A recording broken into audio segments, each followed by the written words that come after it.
نے آپ کو اپنا مرید بنا لیا، پھر مراد بن گئے بعد میں۔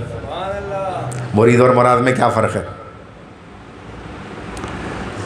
مرید وہ ہوتا ہے جو چاہتا ہے میں اسے اپنا پیر کر لوں، اور مراد وہ ہوتا ہے جسے پیر چاہتا ہے میں اسے اپنا مرید بنا لوں۔ تو پہلے مرید بنے، بعد میں مراد بن گیا۔ آپ نے ساتھ میں لیا اور لے کر مکہ مکرمہ کی طرف روانہ ہو گئے بیت اللہ کی زیارت کے لیے۔ غالباً حج کا سیزن تھا۔ سیزن یوں کہہ رہا ہوں کہ عربی میں موسم کہتے ہیں، موسم الحج۔ کعبۃ اللہ کا طواف کیا اور اللہ رب العزت کی بارگاہ میں دعا کی، اے اللہ تیری بارگاہ میں معین الدین کو پیش کرتا ہوں، اس کو قبول فرما لیں۔ حاطب غیبی سے ندا آئی، ہم نے اسے قبول کیا۔ حاطف غیبی، حاطف نہ نظر آنے والا، نہ غیبی نہ نظر آنے۔ تو ٹیلی فون جو ہوتا ہے نا، اس کو بھی حاطف کہتے ہیں سعودی عرب میں۔ موبائل کو کہتے ہیں جوال، اور وہ ٹرین والا ٹیلی فون ہوتا ہے نا جس پہ کریڈل ہوتا ہے، اس کو کہتے ہیں حاطف۔ حاطف کا ایک محکمہ بھی ہے وہاں، دیکھا ہے میں نے لکھا ہوا وہاں۔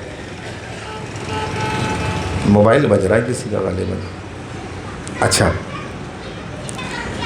وہاں لے کر گئے، اس کے بعد پھر وہاں سے چلے اور روضہ اقدس صلی اللہ تعالیٰ علیہ وسلم پر حاضری کے لیے حاضر ہوئے، اور اپنے مرید کو کہا، عثمان ہارونی رحمۃ اللہ علیہ نے، معین الدین سرکار کی بارگاہ ہے، ادب سے حاضری دینا، ادب سے حاضر ہو جاؤ یہاں، اور اس طرح سلام عرض کرو، السلام علیکہ یا سید المرسلین۔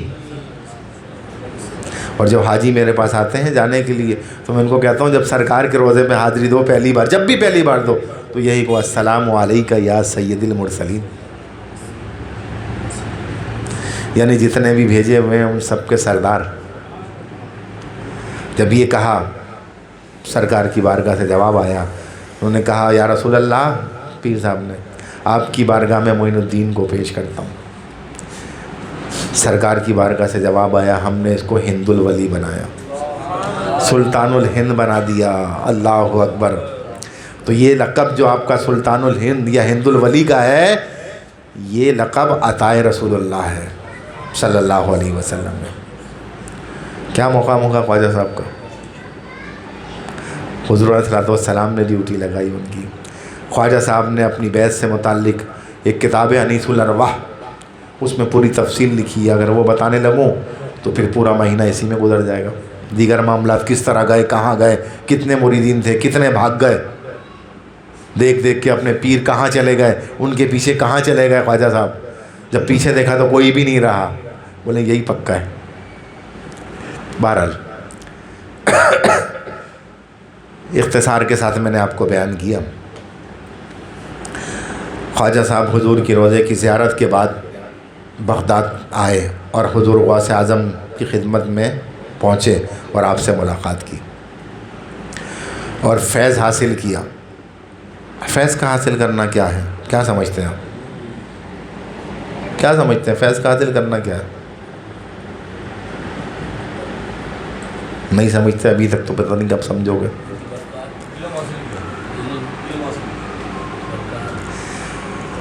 اصل میں فیض جو ہوتا ہے نا، وہ حاصل نہیں کرنا ہوتا، لینا ہوتا ہے۔ اس کے لیے کوئی تقویٰ تو نہیں، اس کے لیے ادب بہت ضروری ہوتا ہے، سچی محبت ضروری ہوتی ہے، اور تربیت جو دی جا رہی ہے وہ تربیت حاصل کرنے کی ضرورت ہوتی ہے، تو آٹومیٹکلی اس کی طبیعت میں فیض نظر آنے لگتا ہے۔ ادب، چیزوں کو سمجھنے کے لیے، معاملات کو سیکھنا، تربیت جو دی جا رہی ہے اس تربیت پر عمل کرنا کہ کیا تربیت دی جا رہی ہے، تو وہ فیض یافتہ ہو جاتا ہے۔ پھر آٹومیٹکلی کچھ کہنے کی ضرورت بھی نہیں پڑتی، اور جب لوگ باہر دیکھتے ہیں تو اس کے کردار سے وہ معاملات نظر آتے ہیں، کہتے ہیں یار یہ بات تو تمہارے پیر صاحب کہہ رہے تھے، یار یہ تو وہی انداز ہے جو تمہارے پیر صاحب کا تھا۔ اور پھر ایسا فیض بھی ہوتا ہے کہ شبی آنے لگتی ہے، کہ پیر کی شبیبی اس کے چہرے میں آنے لگتی ہے، ایسا فیض بھی ہوتا ہے۔ ہاں تو ایسا ہوتا ہے، لوگ کہتے ہیں مختلف معاملات میں مختلف لوگ، تو یہ سمجھانے کی بات کر رہا ہوں۔ بہرحال بعد میں حضور غوث اعظم نے فرمایا کہ سرکار مدینہ نے تمہیں سلطان الہند بنایا ہے، فوراً اجمیر پہنچو اور توحید کا پرچم وہاں بلند کرو۔ دیکھو، غور کرو کہ اولیاء اللہ کتنے لمبے لمبے سفر کر کے توحید اللہ کی وحدانیت، اس وحدانیت کے لیے کتنے لمبے لمبے سفر کر کے کہاں سے کہاں جا رہے ہیں، کام کر رہے ہیں، اور آج ہم اپنی ذات میں اس چیز کو لاگو نہیں کر پا رہے، جبکہ ہم مسلمان کہتے ہیں اپنے آپ کو، مسلمان ہونے کے دعوے دار ہیں، آج اپنی ذات کے اندر اس کو لاگو نہیں کر پا رہے ہیں۔ کتنی آسان ہے کہ صرف ہم اپنی ذات میں لاگو کر لیں۔ آ رہی ہے بات سمجھ میں جو میں سمجھانا چاہ رہا ہوں؟ نہیں آ رہی تو سمجھ جاؤ۔ ٹھیک ہے، پرچم بلند کرو۔ خواجہ صاحب رحمۃ اللہ تعالیٰ علیہ سیدھے لاہور آئے۔ حضور غوث صاحب نے فرمایا کہ لاہور کے راستے جاؤ گے تو وہاں اللہ کا ایک شعر رہتا ہے، اس کی بڑی تکریم کرنا۔ اللہ کا شعر رہتا ہے، خواجہ صاحب کو ہدایت کی کہ اس کی بڑی تکریم کرنا۔ اللہ اکبر۔ آپ آئے اور لاہور پہنچے، دادا صاحب کے مزار پر حاضری دی۔ پہلی حاضری ہوئی، احساس نہیں ہوا، اتنا اس طرح کا ادراک نہیں ہو سکا۔ پھر اس کے بعد دوسری حاضری ہوئی تو اس میں وہ لطف آیا کہ اب خواجہ صاحب، مختصر بتا رہا ہوں، خواجہ صاحب کے لاہور سے نکلنے کا دل ہی نہیں چاہتا، ہر دن یہ کہتے کہ کل نکل جاؤں گا۔ 40 دن گزر گئے اسی طرح سے۔ 40 دن کے بعد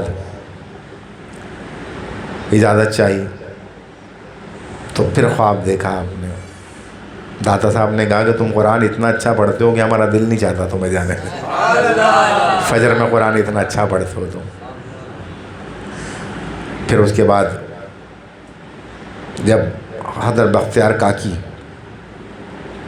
نام ہے آپ کا پورا، قطب الدین خواجہ قطب الدین بختیار کاکی رحمۃ اللہ علیہ، جو کہ آپ کے خلیفہ ہیں خواجہ صاحب کے، وہ لکھتے ہیں کہ خواجہ صاحب جب آپ کی بارگاہ پر حاضری دے کر نکلے روانگی کے لیے تو بہت دور تک، جہاں تک مزار واضح نظر آ رہا تھا، پیٹ نہیں کی اور ادب کا یہ تقاضا تھا کہ الٹے ہی چلتے چلے گئے۔ اور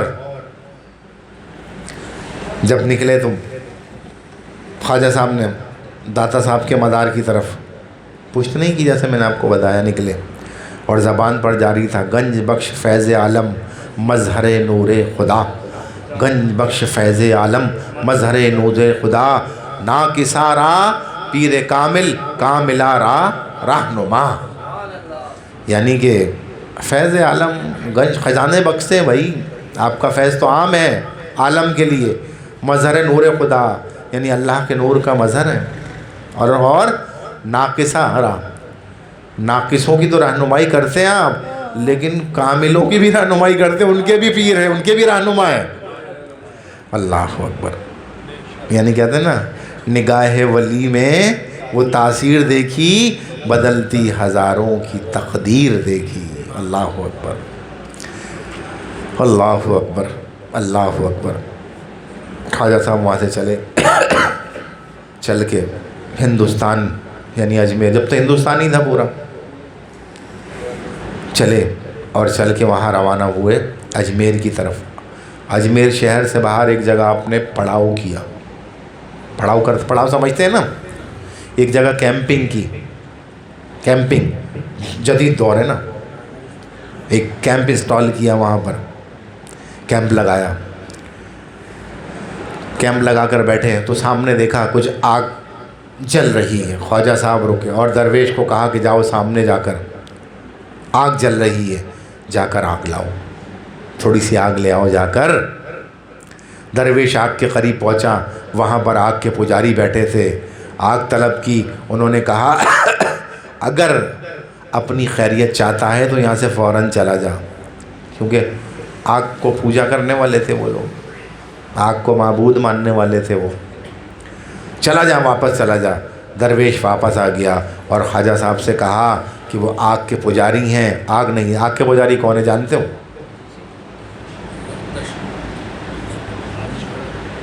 مجوسی۔ آتش کدہ نہیں سنا؟ کیا ہو گیا ہے تم لوگوں کو یار، یہ بھی نہیں پتا؟ مجوسی آگ کے، جب سرکار کی ولادت ہوئی تھی تو 1000 سال سے جو آتش کدہ جل رہا تھا وہ بجھ گیا، معذرت کے ساتھ مجوسی کہتے ہیں، کنجوسی نہیں، مجوسی۔ ویسے ہیں تو ایمان کے معاملے میں کنجوسی، مجوسی تو نہیں تھی۔ اچھا، خواجہ صاحب کو آگے بتایا، خواجہ صاحب نے کہا یہ تو بڑا بہترین موقع ہے تبلیغ کا، لہذا چلو تبلیغ کرتے ہیں۔ وہاں جو ان کا رہنما بیٹھا ہوا تھا، جو ان کو گائیڈ کر رہا تھا، فرمایا تم کم سے آگ کی پوجا کر رہے ہو؟ اس نے کہا ہماری تو نسلیں یہ کرتی، 1000 برس تو جب سرکار کی پیدائش ہوئی تو 1000 سال سے چل رہا تھا، جب سے پوجا کرتے چلے آ رہے ہیں، نسلیں گزر گئی ہیں آگ کی پوجا کرتے ہوئے۔ تو خواجہ صاحب نے فرمایا تو آگ تجھے پہچانتی ہے یا تو آگ کو پہچانتا ہے؟ تمہاری نسلیں گزر گئیں، تو یہی معرفت تو رب کی دلانے کی بات کرتا ہوں ان محفلوں میں، کہ جس کے بندے ہو اس کی معرفت حاصل کر لو، اس کو پہچان جاؤ، پتہ جائے کہ تم مومن اور مسلمان ہو۔ یہی تو بتانے کی کوشش کرتا ہوں۔ اللہ اکبر۔ اس کی معرفت ہے، پہچانتے ہو یا یہ تمہیں پہچانتی ہے؟ اگر ہے تو ذرا اپنا ہاتھ تو ڈالو اس کے اندر۔ اس نے کہا کہ آگ کا کام ہے جلانا، اگر میں ہاتھ ڈالوں تو آگ جلا دے گی۔ اللہ اکبر۔ آپ نے فرمایا اچھا آگ جلا دیتی کیا؟ اس کی گود میں ایک بچہ بیٹھا تھا، بچے کو اٹھایا اور اٹھا کر لے کے آگ کے اندر چلے گئے۔ اب جیسے ہی آگ کے اندر گئے تو یہ رونا پیٹنا مچ گیا۔ بتاؤ، آگ کی پوجا کر رہا ہے، آگ سے فریاد نہیں کر سکتا، کہہ رہا ہے میرا بچہ تو جل گیا۔ جب زیادہ شور مچا تو اندر سے بچے کی آواز آئی، ابا افسوس نہ کر، غم نہ کھا، میں آگ میں نہیں، میں تو باغ میں ہوں۔ اللہ اکبر۔ وہ سمجھ رہا تھا کہ بچہ مر گیا ہوگا۔ اللہ اکبر، اللہ اکبر۔ لیکن اس نے کہا باغ میں بیٹھا ہوں۔ اس کرامت کو دیکھ کر وہ سب مسلمان ہو گئے۔ اچھا، ابھی میں نے شروع میں بتایا کہ مشکاۃ شریف میں صحابہ کی کرامت، صحابہ بھی اولیاء اللہ ہیں، ان کی کرامت کا ایک باب ہے پورا۔ تو کرامت تو اسی کو کہتے ہیں جو کسی ولی سے صادر ہو اور عقل میں نہ آئے، اور معجزہ اسے کہتے ہیں جو کسی نبی سے صادر ہو اور عقل میں نہ آئے، اور قدرت اسے کہتے ہیں جو اللہ کی طرف سے ہو۔ تو قدرت تو صرف اللہ کی ہے، اگر کسی کے پاس قدرت ہے تو وہ اللہ کی عطا سے، جتنی قدرت بھی ہے، کل قدرت جو ہے کل اختیار اللہ کا ہے۔ تو بس مسلمان ہو گئے اور آپ کے غلام بن گئے۔ یہ ہے شان تبلیغ۔ اللہ اکبر۔ اسی طرح خواجہ صاحب نے تبلیغ فرمائی۔ یہ جو آج کروڑوں کی تعداد میں ہندوستان اور پاکستان میں مسلمان نظر آ رہے ہیں، یہ مرہون منت ہیں اسی چیز کے کہ خواجہ صاحب نے تبلیغ کیا، دین اسلام کی، دین پھیلایا، اور حضور کی امت پر، حضور کی سنت پر عمل کرتے ہوئے امت رسول میں اضافہ کیا۔ جو توحید کی دعوت دی مشرکوں کو توحید کی دعوت دی، اللہ تعالیٰ غیب کے خزانے سے روزی دے رہا ہے، سب کو غیب کے خزانے سے دے رہا ہے، دکھاوے کی کوئی بات نہیں ہے۔ اللہ کی ذات پر بھروسہ کر کے نکلے تھے بے سر و سامانی کی عالم میں، کچھ بھی ساتھ نہ لیا تھا۔ اللہ اکبر۔ مشرکوں کو دین کی دعوت دے رہے ہیں، توحید کی دعوت دے رہے ہیں، اور آج کل دکھاوے کے لیے اور شہرت کے لیے تبلیغ ہوتی ہے۔ ایسا بھی ہوتا ہے، سب نہیں، لیکن بہت سے ایسے ہیں کرتے اس لیے اثر یوں نہیں ہوتا کہ اگر کوئی پلٹ کے ان کی ذات کو کوئی بات کہہ دے تو انہیں برا لگ جاتا، لیکن جب اللہ کے لیے کام کر رہے ہوں تو لوگ اگر ان کی ذات کو برا کہیں تو ان کو برا نہیں لگے گا، میں تو اس کے لیے کام کر رہا ہوں، میں تو ہوں ہی برا۔ لیکن اس کا مقصد اپنے آپ کو اچھا جانا نا، تو جب بھی کسی نے ٹوکا تو برا لگ گیا۔ یہی چیز آڑے آتی ہے۔ آج بھی ہو جو ابراہیم کا ایماں پیدا، آگ کر سکتی ہے انداز گلستاں پیدا۔ اللہ اکبر، اللہ اکبر۔ دہلی کے راستے سے اجمیر پہنچے تھے خواجہ صاحب، اللہ اکبر۔ آپ کے ساتھ 40 درویشوں کی جماعت تھی، جن کی ضرب کیا ہوتی تھی؟ الا اللہ الا اللہ الا اللہ، یہ ضرب کے ساتھ چلتے تھے وہ، اللہ اکبر، جس سے پہاڑوں کے کلیجے ہل جاتے ہیں۔ اور اگر پہاڑ میں چلے جائیں اور الا اللہ کی ضرب حضور قلبی کے ساتھ لگائیں تو آپ کو پلٹ کے ایسی زبردست آواز آئے گی کہ اطراف سے، ہر طرف سے یہی ذکر اللہ کا ہو رہا ہے، اللہ اکبر۔ ہندوستان اس وقت کفر اور شرک میں ڈوبا ہوا تھا۔ آج ہمارے یہاں لوگ کفر اور شرک کی حقیقی پہچان بھول گئے اور وہ معاملات کر رہے ہیں اپنی زندگی میں، اپلائی کر رہے ہیں جن کا دین سے کوئی تعلق نہیں ہے۔ دین خال خال نظر آتا ہے، ہر طرف مذہبی مذہب نظر آتا ہے۔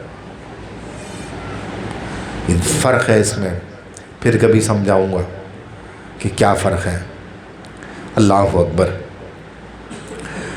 بتوں کی پوجا ہو رہی ہے، شرک عام تھا، ہر طرف چمٹے کی آوازیں، گانا تھا، طبلے کی تھاپ تھی، بادشاہوں کو سجدے ہو رہے تھے، ان کی تصاویر کی پوجا ہو رہی تھی، بتوں پر چڑھاوے چڑھائے جا رہے تھے۔ ایسا ہی ہو رہا تھا نا؟ آج کیا ہو رہا ہے؟ آج کیا ہو رہا ہے؟ کیا کہتے ہیں؟ موسیقی روح کی غذا ہے۔ بڑے بڑے ان پہ مقصد چینلز پہ بیٹھ کے لوگ کہہ رہے ہیں شادی ہو رہی ہے، پہلے ایسا کرو قرآن خوانی کرا لو، میلاد کرا لو، اس کے بعد رقص کی محفل کرا لیں گے۔ کیا ہوا؟ وہ ہمارا دین ہے اور یہ کیا ہے تمہارا؟ شادی زندگی میں ایک بار ہوتی ہے، بار بار تھوڑی ہوتی ہے۔ یہ تو خوشی ہے، بچوں کی خوشی ہے۔ ارے بچوں کو بھی آگ میں ڈال رہے ہو اور خود بھی آگ میں جا رہے ہو۔ اللہ تعالیٰ رحم فرمائے۔ حضرت خواجہ اجمیر میں داخل ہوئے، توحید کے پرچم کو بلند کیا، توحید کا درس دیا، بتوں کے پجاریوں کو توحید و خداوندی کی دعوت دی، مشرکوں کو اللہ وحدہ لا شریک پر ایمان لانے کی طرف رغبت دلائی، اور جہنم کے گڑھوں سے نکال کے جنت میں داخل ہو جاؤ کا درس دیا۔ کافر ہے تو شمشیر پہ کرتا ہے بھروسہ، مومن ہے تو بے تیغ بھی لڑتا ہے سپاہی۔ اللہ اکبر۔ اجمیر میں پہنچ کر خواجہ صاحب نے شہر سے باہر ایک مقام پر سایہ دار درختوں کے نیچے قیام فرمایا، تو اس پر اعتراض ہو گیا وہاں کے لوگوں کو۔ صرف کرامت بتا رہا ہوں مختصر کر کے، کہ بھائی اٹھو، یہاں تو ہمارے بادشاہ کی سواری یعنی اونٹ بیٹھتے ہیں، ساربان کہلاتے ہیں۔ ساربان کسے کہتے ہیں؟ جو اونٹوں کی نگہبانی کرنے والے ہوتے ہیں، اونٹوں، ان کو ساربان کہتے ہیں۔ شتربان بھی کہتے ہیں عربی میں۔ اور شتر مرغ، اس کو کیوں کہتے ہیں؟ کہ مرغ کی طرح ہوتا ہے اور اونٹ کی طرح ریگستان میں رہتا ہے، شتر اونٹ کو کہتے ہیں۔ اچھا، اب تو خواجہ صاحب نے جب دیکھا کہ زیادہ ہی زور بڑھ گیا تو کہنا اچھا اب اونٹ ہی بیٹھے ہی رہیں گے یہاں، اٹھ کر ایک طرف ہو گئے۔ اب جب وہ اٹھانے کے لیے آئے اونٹوں کو، اٹھ کے نہیں دے رہے، بڑے پریشان ہوئے، بادشاہ کے سامنے جا کے رکھا جو راجہ تھا اس وقت، اس کو خبر دی ساربانوں نے کہ بھائی ایسا ایسا ایک درویش آیا ہے، بہت سناؤں گا آپ نے یہ واقعہ، ایسے ایسے ایک درویش آیا ہے اور اس نے آ کر یہ کام کیا ہے، اب اونٹ نہیں اٹھتے، کہا جاؤ اس کی منت سماجت کرو۔ ابھی تو وہ جانتا نہیں تھا کہ خواجہ صاحب کس لیے آئے ہیں، جاؤ جاؤ اس سے معذرت کر لو۔ خواجہ صاحب سے کہا کہ بھائی ہم معذرت چاہتے ہیں، جو تکلیف دی ہمارے راجہ نے کہلوایا، ان سے معذرت کر لو اور ان سے کہو ایسے۔ خواجہ صاحب نے کہا اچھا بھائی اٹھ جاؤ، اٹھ گئے سارے اونٹ، بھائی چل پڑے۔ جیسے ہی معذرت کی اونٹ اٹھ کر کھڑے ہو گئے، چلنے لگے۔ تو یہ اللہ والوں کی شان ہوتی ہے، یہ اللہ والوں کی شان ہوتی ہے، اس کو سمجھو۔ اچھا ہمارے یہاں بڑے افسوس کے ساتھ یہ کہنا پڑ رہا ہے کہ اللہ والوں کی شان ان کے مرنے کے بعد نظر آتی ہے، زندگی میں کوئی دیکھتا ہی نہیں ہے۔ اگر زندگی میں پالے تو سارے دلدل دنیا کے دور ہو جائیں، لیکن زندگی میں پیروی کرنے کی کوشش نہیں کرتے، عمل کرنے کی کوشش نہیں کرتے، سمجھنے کی کوشش نہیں کرتے، بعد میں روتے ہیں دھوتے ہیں، کوئی فائدہ نہیں ہوتا۔ پھر جو زندگی میں سیکھنے کا تھا وہ نہ سیکھا۔ بہرکیف لاکھوں یعنی 90 لاکھ لوگوں کو مسلمان خواجہ صاحب نے کیا، خواجہ صاحب نے 90 لاکھ لوگوں کو مسلمان کیا ہندوستان میں، مختلف دماغ کے، مختلف رنگ کے، مختلف ذہنوں کے لوگ، لڑاکو جنگجو لوگوں کو۔ ایک پرتھوی راج کو خواجہ صاحب نے پھر دعوت اسلام دی۔ جب پرتھوی راج کو تبلیغ کے سلسلے میں وسیع کیا اور اس کو دعوت دی تو آپ نے چند مریدوں کے ذریعے پرتھوی راج کو اسلام کی دعوت دی اور فرمایا کہ اگر یہ اسلام نہ لایا تو میں لشکر اسلام کے ہاتھوں اسے زندہ گرفتار کرواؤں گا، اگر یہ اسلام نہ لایا تو لشکر اسلام کے ذریعے اسے زندہ گرفتار کرواؤں گا۔ اللہ اکبر۔ پرتھوی راج نے جب یہ سنا اسلام قبول کرنے سے انکار کر دیا اور سخت دشمن ہو گیا خواجہ صاحب کا، خواجہ صاحب کے خلاف کام شروع کر دیا اس نے، اس کے سینے میں دشمنی کی آگ بھڑک اٹھی۔ ایک دن پرتھوی راج نے کہلا بھیجا کہ آپ میری سلطنت کی سرحدوں سے باہر نکل جاؤ، سلطنتوں سے باہر نکل جاؤ۔ خواجہ صاحب نے جواب میں یہ اطلاع بھجوائی، مت گھبراؤ، چند دنوں میں شہاب الدین غوری آ رہا ہے، شہاب الدین غوری آ رہا ہے، اس وقت تقدیر فیصلہ کر دے گی کہ اجمیر کی سرحد سے کون نکلتا ہے۔ دیکھو اللہ پر کتنا کامل یقین، کتنا کامل بھروسہ، ورنہ بادشاہ وقت تھا، فوج تھی اس کے پاس، آج میزائل ہیں تو اس کے پاس بھی بڑے معاملات تھے، ڈرے نہیں، گھبرائے نہیں، نہ کوئی فوج ہے ساتھ میں، نہ کوئی فوج ہے ساتھ میں، نہ کوئی اسلحہ ہے ساتھ میں۔ ہاں ایک اسلحہ ہے جو ایمانی قوت ہے، اور ان کے ساتھ رہنے والوں کے ساتھ بھی وہی مسئلہ ہے۔ اللہ اکبر۔ کون نکلتا ہے؟ ہاں بالکل بے تیغ لڑواتا ہے۔ خراساں میں سلطان شہاب الدین غوری نے ایک رات ایک خواب دیکھا کہ حضرت خواجہ معین الدین چشتی اجمیری کی بارگاہ میں کھڑا ہوا ہے اور آپ مجھے ارشاد فرمایا، غوری اٹھ، دہلی کا تخت تیرا انتظار کر رہا ہے، آ اور آ کر یہاں اسلام کا پرچم لہرا، انتظار کر رہا ہے دہلی کا تخت تیرا، ہندوستان کی بادشاہت تیرے مقدر ہو چکی ہے۔ تو پتہ چلا لوح محفوظ پر بھی نگاہ ہوتی ہے، اللہ والوں کی نگاہ لوح محفوظ پر بھی ہوتی ہے۔ وہ کہاں خراساں میں، افغانستان میں، اور کہاں ہندوستان میں، اور یہ والے رخت سفر بھی نہیں ہیں، وہی گھوڑوں پر اور اونٹوں پر سواریاں ہیں یا پیادہ فوج کے ساتھ ہیں۔ اتنا تیز تو سفر نہیں ہے جہازوں کا سفر جیسے آج ہے، پھر پہاڑی راستہ ہے پورا۔ اچھا زمین ہند تیرے لشکر کے گھوڑوں کی ٹاپوں کا شدت سے انتظار کر رہی ہے، ہندوستان کی طرف روانہ ہوا، پرتھوی راج کو زندہ گرفتار کر کے اسرا کے فرق کردار تک پہنچا۔ خواب دیکھا، صبح بیدار ہوا تو شہاب الدین غوری کے سینے میں فاتحانہ عزم برپا ہو گیا، جذبہ پیدا ہو جاتا ہے نا۔ اللہ اکبر۔ ایک عظیم اسلامی لشکر لے کر توحید کے پرچم کو بلند کرنے، کسی جماعت کے پرچم کو بلند کرنے کے لیے نہیں، کسی تنظیم کے پرچم کو بلند کرنے کے لیے نہیں، کسی گروہ کے پرچم کو بلند کرنے کے لیے نہیں، توحید باری تعالیٰ کے پرچم کو بلند کرنے کے لیے لشکر لے کر پہنچ گیا۔ وہ تو ثمرہ ہوتا ہی ہے نا، اس کے بعد تو تخت ملنا ہی ہوتا ہے نا، ورنہ کیا مسلمان فتح کر کے کسی کافر کو تخت پہ، بہت سے لوگ کہتے ہیں نا کہ یار وہ تخت کی لالچ میں آج، وہ تخت کی لالچ میں، تو اگر فتح کر کے کیا کسی کافر کو بیٹھائیں گے اس پہ؟ جو فتح کرے گا وہی بیٹھے گا نا اس تاج و تخت پہ۔ تاکہ معاملات کو اللہ اور اس کے رسول کے احکامات کے مطابق چلا سکے۔ یہ ایک نیا ٹرینڈ پیدا ہو گیا لوگوں میں نے دیکھا ہے، ایک نیا ٹرینڈ پیدا ہو گیا لوگوں میں۔ وہ کیا پیدا ہو گیا؟ وہ یہ پیدا ہو گیا ٹرینڈ کہ یار یہ تو جتنی بھی فتوحات کی ہیں سب تاج و تخت کے چکر میں کی ہیں۔ اچھا، تو اللہ کا دین کوئی کافر نافذ کرے گا کہ جس پر حملہ کیا، جس سے چھینا، اسی کو دے دیں اب تم چلاتے رہو، ہم فاتح ہو گئے؟ عجیب بے وقوفی کی بات کرتے ہیں۔ اپنی باری آئے تو نہیں ایسا نہیں ایسا ہے، اور جب اسلام کی باری آئے تو پھر فوراً گھوم پھر جائیں اور لوگوں کو بیوقوف بنا۔ اور لوگ بھی ہمارے بڑے سیدھے ہیں، بڑی حمایتیں کرنے لگتے ہیں، ہاں ہاں ہاں ہاں ایسا ہی ہے، ساری فتوحات مسلمانوں کی ایسا ہی ہیں۔ ارے بھائی، اللہ کے دین کو نافذ کرنے کے لیے، توحید کا پرچم بلند کرنے کے لیے بات سمجھیں، اگر سمجھ میں آئے تو۔ اللہ اکبر۔ پھر کیا ہوا؟ جب آئے ایک عظیم لشکر لے کر توحید کے پرچم کو بلند کرتے ہوئے، کفار کو مٹانے کے لیے، مشرکوں کو ختم کرنے کے لیے۔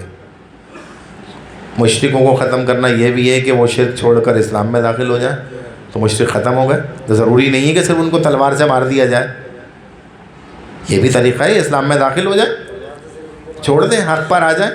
جو باز نہ آئیں، لڑیں، مقابلہ کریں، تو ان کے ساتھ مقابلہ ہوتا ہے۔ اللہ اکبر۔ وہ کس لیے آ رہے تھے؟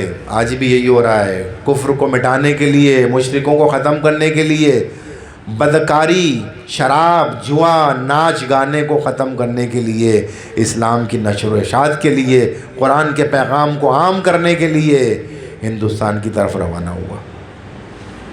اللہ اکبر۔ کہا یہ ہماری حکومت ہے، کسی نے کہا وہ ہماری حکومت ہے، کسی نے کہا اصل میں یہ ساری کس کی حکومت ہے یہ بتاؤں؟ ساری اللہ کی حکومت ہے نا، تو اللہ کا نظام نافذ ہونا چاہیے نا۔ سب کو معلوم ہے کہ اللہ کیوں، تو نظام الہی نازل، اللہ کا نظام نازل ہونا چاہیے نا، ایسے ہی ہے نا بھائی۔ چلو بہرحال سب اپنے وقت پہ سب کو پتہ لگ جائے گا۔ اللہ اکبر۔ پرتھوی راج کے ساتھ خون ریز مارکہ ہوا۔ شام ہوتے ہی شہاب الدین غوری نے یہ مارکہ سر کر لیا۔ پرتھوی راج ایک دریا کے کنارے بھاگتے ہوئے گرفتار کر لیا گیا۔ لو بھائی، خواجہ صاحب کی یہ پیشن گوئی بھی پوری ہو گئی کہ زندہ گرفتار۔ سلطان الہند حضرت خواجہ معین الدین چشتی اجمیری رحمۃ اللہ علیہ کی وہ پیشن گوئی پوری ہو گئی جو آپ نے فرمائی تھی کہ شہاب الدین آ رہا ہے، اس وقت تقدیر فیصلہ کر دے گی۔ اجمیر کی سرحد سے کون نکلتا ہے؟ اللہ والے جانے کے لیے نہیں بلکہ رہنے کے لیے آتے ہیں۔ آج بھی رہ رہے ہیں، آج بھی وہیں رہ رہے ہیں۔ دیکھو، خواجہ صاحب کا مزار آج بھی اجمیر شریف میں موجود ہے اور مرجع خلائق بنا ہوا ہے۔ آج بھی دنیا فیض حاصل کر رہی ہے آپ سے، اور فیض میں بتا چکا ہوں کیا ہے۔ اللہ اکبر۔ 6 رجب 627 ہجری کو آپ کا وصال ہوا، اور جبی مبارک پر، جبی کہتے ہیں پیشانی کو، لکھا ہوا تھا ھذا حبیب اللہ مات فی حب اللہ۔ یہ اللہ کا دوست ہے اور اللہ کی محبت میں ہی اس دار فانی سے رخصت ہوا ہے۔ دیکھو لوگوں، محبت کی بات آئی تو تمہیں محبت سمجھاؤں کیا ہے، سمجھا دوں؟ کوشش کرتا ہوں سمجھانے کی۔